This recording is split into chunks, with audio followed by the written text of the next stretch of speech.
My first year at college, I got assigned to a dorm that was older than most buildings on campus. It had that weird smell, kind of like damp wood and cleaning supplies mixed together. My room was at the end of a long hallway, near a back stairwell that nobody really used. It was quiet, which I liked, but also, weirdly too quiet sometimes. The first few weeks went by fine. Typical stuff, classes, late-night ramen, trying to get used to being away from home. But then things started happening.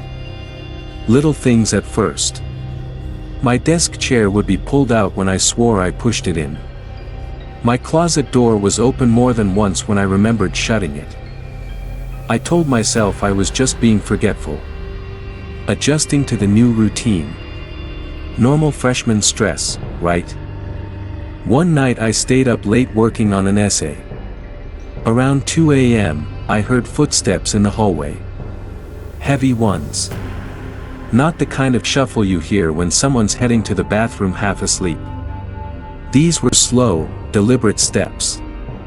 I expected them to pass by, but they didn't. They stopped right outside my door. I waited. Then came the knock. Not a friendly, "Hey, you up?" knock. This was sharp. 3 times. Then nothing. I got up, opened the door. No one. I leaned into the hallway. Empty. I didn't think much of it. Maybe someone knocked on the wrong door. It happens. I went back inside and locked the door. The next night, same thing. Same time. Same knock. This time, I was ready. I opened the door fast, hoping to catch whoever was doing it. Still no one. Except, the hallway felt colder. Like the air shifted. I don't know how else to describe it. There's no AC on that side of the building, but it felt like a cold draft moved past me when I stepped out. I started asking around. No one else had weird experiences. Most people on my floor didn't even stay up that late. My RA, a guy named Chris, told me not to worry, probably just someone playing a prank. But his face. I don't know. He looked like he was holding something back. About a week later, I came back from class one afternoon and found something slipped under my door. It was a photo. An old, faded Polaroid. It showed a dorm room. Mine. But it was different. The furniture was all wrong, like from the 70s or something. The bed was in the wrong place. The desk looked ancient.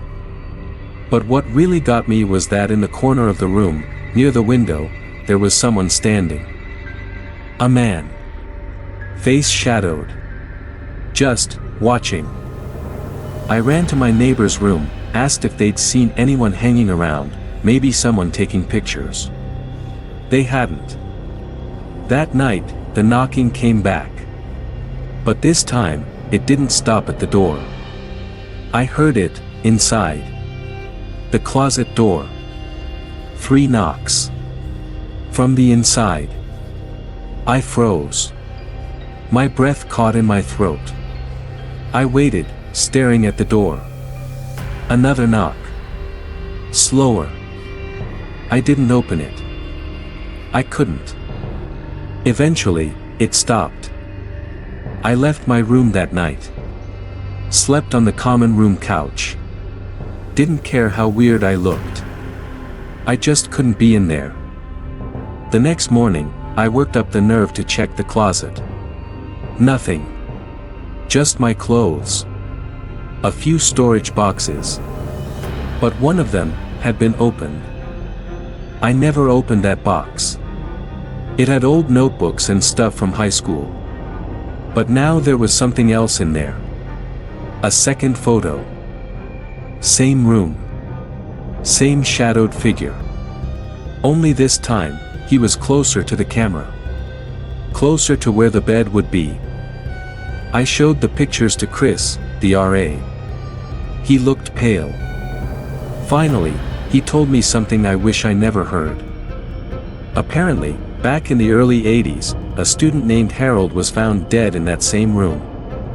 Suicide, they said. But rumors went around about him acting strange before it happened. Saying someone was watching him. Someone knocking at night. He tried to transfer rooms, but the request never got processed. And then, he was gone. The school never made a big deal out of it.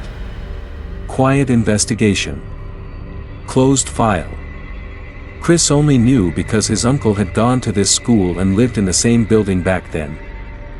I wanted to move out, transfer to another dorm, hell, even off campus. But there weren't any open spaces. I had to stay. For a while, nothing happened. A few weeks passed. I started to sleep better. I thought maybe I was just stressed and imagining things. Until one night, I woke up. Middle of the night. The room was dark. But I could feel it. Someone was in the room with me. You ever feel that? Like someone standing over you, but you can't see them? I reached for my phone to turn on the flashlight, and as I did, I heard breathing. Not mine. Heavy.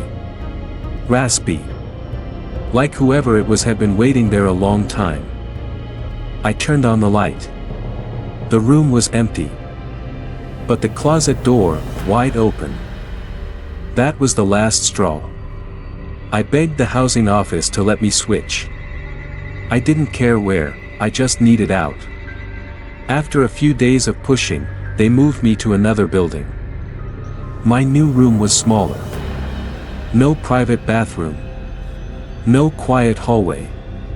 But I didn't care. It was normal.